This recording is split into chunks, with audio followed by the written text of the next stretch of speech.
জাপানের সঙ্গে ৬ সমঝোতা স্মারক সই করল বাংলাদেশ। বিদেশে বসে বিএনপির বিরুদ্ধে বদনাম করছেন ডক্টর ইউনূস, অভিযোগ মির্জা আব্বাসের। নিম্নচাপ স্থলভাগে ৫ বিভাগে ভারী বৃষ্টি, ৭ জেলায় ঝড়ের আভাস। উদ্বোধনের আগেই সমুদ্রে বিলীন কুয়াকাটার মেরিন ড্রাইভ। ৫,০০০-এর বেশি মোবাইল টাওয়ার বন্ধ, বিদ্যুৎ বিপর্যয়ে ব্যাহত নেটওয়ার্ক সেবা। সাবেক রাষ্ট্রপতি জিয়াউর রহমানের মৃত্যুবার্ষিকী উপলক্ষে যশোরে চলছে বিএনপির নানা কর্মসূচি। বিকেলে বিসিবির জরুরি বোর্ড সভা, দায়িত্ব নেবেন নতুন সভাপতি। নতুন করে চীন, ভারত, রাশিয়ার একাট্টা হওয়ার আভাস। দর্শক, শুনছিলেন দিনের খবরের প্রধান শিরোনাম, এবার বিস্তারিত। তার আগে গ্রামের কাগজের ইউটিউব চ্যানেল সাবস্ক্রাইব করুন এবং সব খবর পেতে ফেসবুক পেজ ফলো করে রাখার পাশাপাশি ওয়েবসাইট ভিজিট করুন। প্রধান উপদেষ্টা ডক্টর মোহাম্মদ ইউনূসের সঙ্গে জাপানের প্রধানমন্ত্রী শিগেরু ইশিবার মধ্যকার দ্বিপক্ষীয় বৈঠকে ৬টি সমঝোতা স্মারক সই হয়েছে। আজ টোকিওতে জাপানের প্রধানমন্ত্রীর কার্যালয়ে এ বৈঠক হয়। এদিন সকালে প্রধানমন্ত্রীর দপ্তরে পৌঁছালে ডক্টর ইউনূসকে গার্ড অব অনার দেওয়া হয়। প্রধান উপদেষ্টার প্রেস উইংয়ের পাঠানো এক বার্তায় বলা হয়েছে, জাপান ও বাংলাদেশ চুক্তি বিনিময় করেছে, যার আওতায় ঢাকাকে বাজেট সহায়তায় রেলপথের উন্নয়ন এবং অনুদান হিসেবে ১০৬ কোটি ৩০ লাখ টাকা দেবে টোকিও। মোট $৪১৮ মিলিয়ন জাপান বাংলাদেশের অর্থনৈতিক সংস্কার এবং জলবায়ু স্থিতিস্থাপকতার জন্য উন্নয়ন নীতি ঋণ হিসেবে দেবে। টোকিও জয়দেবপুর ঈশ্বরদীকে ডুয়েল গেজ ডাবল রেলপথে উন্নতি করার জন্য $৬৪১ মিলিয়ন এবং বৃত্তির জন্য অনুদান হিসেবে আরও $৪.২ মিলিয়ন ঋণ দেবে। এদিকে আজ প্রধান উপদেষ্টা ব্যবসায়ী প্রতিনিধিদের সংগঠন জেটরোর সঙ্গে বৈঠক করবেন। বৈঠকে মূলত বাংলাদেশের জাপানি বিনিয়োগ নিয়ে আলোচনা হবে। সন্ধ্যা 6:30টায় তিনি জাপানের সোকা ইউনিভার্সিটি থেকে প্রধান অনারারি ডক্টরেট ডিগ্রি গ্রহণ করবেন। খুব দুঃখের সঙ্গে বলতে হচ্ছে, ডক্টর ইউনূস সাহেব জাপানে বসে বিএনপির বিরুদ্ধে বদনাম করছেন। তিনি বলেছেন একটি দল শুধু নির্বাচন চায়, আর আমরা বলতে চাই একটি লোক নির্বাচন চায় না, সেটা হচ্ছে ডক্টর ইউনূস। লজ্জা লাগলো না বিদেশে বসে দেশের বিরুদ্ধে বদনাম করতে? আজ শেরেবাংলা নগরে বিএনপির প্রতিষ্ঠাতা জিয়াউর রহমানের সমাধিতে শ্রদ্ধা নিবেদন শেষে এসব কথা বলেন বিএনপির স্থায়ী কমিটির সদস্য মির্জা আব্বাস। মির্জা আব্বাস বলেন, সংস্কার করতে করতে বর্তমান সরকার আমদানি করেছেন বিদেশি লোকদের। জিয়া বহু সংস্কার করেছেন, কিন্তু কোনো বিদেশি পরামর্শক আনেননি, কাউকে আমদানি করেনি। কিন্তু বর্তমান সরকার কিছু বিদেশি পরামর্শক এনেছে। সংস্কার করতে করতে আজ এমন অবস্থায় চলে গেছে, তারা নির্বাচন দিতে চায় না। তিনি আরও বলেন, ডিসেম্বরের মধ্যে নির্বাচন দিতে হবে, না হয় বাংলাদেশের জনগণ নির্বাচন আদায় করবে। নির্বাচন না হলে এদেশের ভৌগোলিক অবস্থান ঠিক থাকবে না বলেও উল্লেখ করেন তিনি। বঙ্গোপসাগরে সৃষ্টি হওয়া গভীর নিম্নচাপটি এখন স্থলভাগে উঠে এসেছে, পরিণত হয়েছে স্থল গভীর নিম্নচাপে। গতকাল বৃহস্পতিবার রাতেই এটি স্থলভাগে উঠে আসে আর ধীরে ধীরে দুর্বল হতে থাকে। যদিও এর প্রভাব আজ শুক্রবার সারাদিন ধরেই থাকবে বলে জানিয়েছে আবহাওয়া অধিদপ্তরের আবহাওয়াবিদরা। তাদের দেওয়া তথ্য অনুযায়ী এর প্রভাবে আজ দেশের 5 বিভাগে ভারী থেকে অতি ভারী বৃষ্টি হতে পারে। আগামীকাল শনিবারও এর প্রভাবে বৃষ্টি হতে পারে বেশ কিছু এলাকায়। আজ ময়মনসিংহ, খুলনা, বরিশাল, চট্টগ্রাম ও সিলেট বিভাগের অনেক জায়গায় ভারী থেকে অতি ভারী বৃষ্টি হতে পারে। এছাড়াও আগামীকাল শনিবার রংপুর, রাজশাহী ও ঢাকা বিভাগের অনেক জেলায় ভারী থেকে অতি ভারী বৃষ্টি হতে পারে।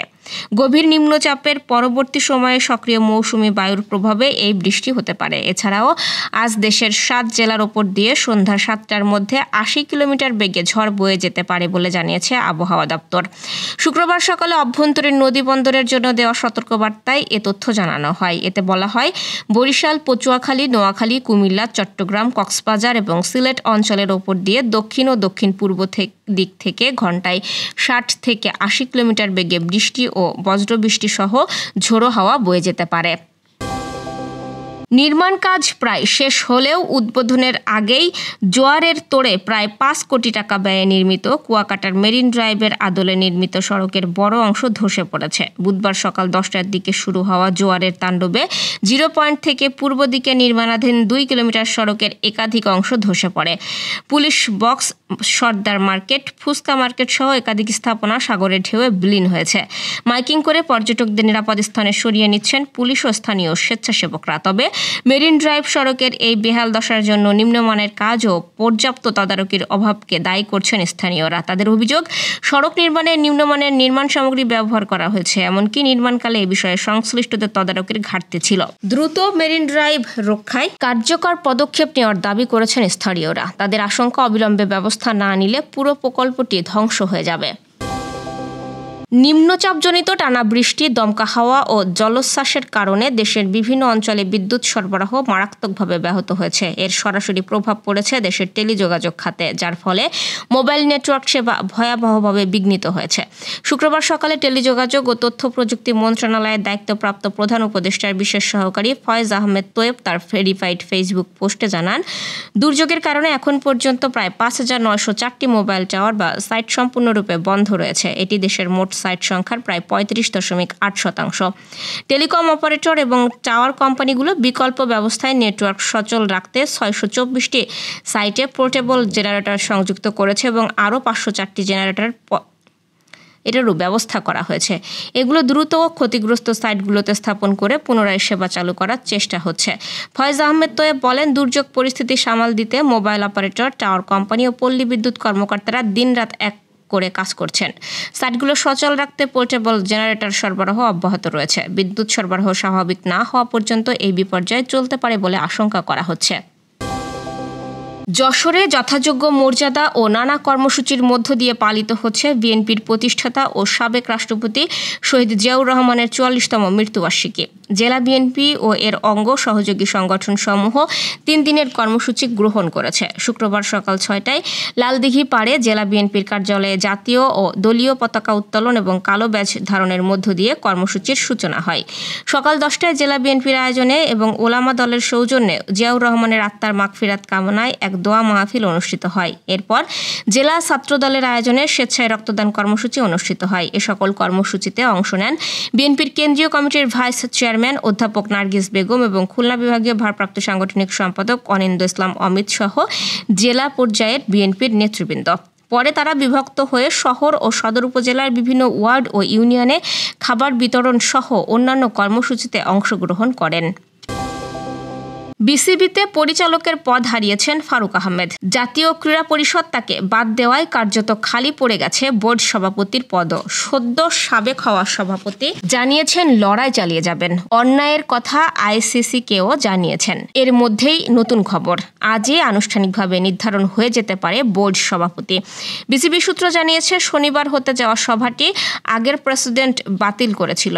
আজ বিকালে সেটি হবে। আজ নতুন বোর্ড সভাপতির নাম ঘোষণা হতে পারে। ফারুকের কাউন্সিলর পদ বাতিল হওয়ার পর গত রাতে অনলাইনে বৈঠকে বসে বিসিবি পরিচালনা পর্ষদ। সেখানেই নতুন কাউন্সিলর হিসেবে আমিনুলকে অনুমোদন দেওয়া হয়। সব পরিচালকের উপস্থিতিতেই এই অনুমোদন দেওয়া হয়েছে। আজ বিকেলের মধ্যেই নতুন সভাপতি হিসেবে নাম ঘোষণা করা হতে পারে বুলবুলের।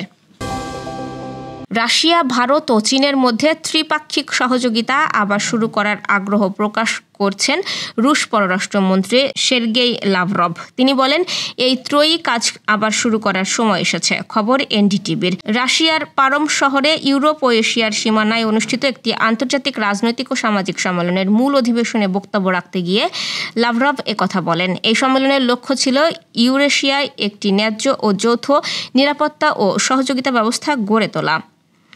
দর্শক, এই ছিল দুপুরের আয়োজন। রাতের খবর দেখার আমন্ত্রণ রইল। সেই সঙ্গে এতক্ষণ সাথে থাকার জন্য ধন্যবাদ।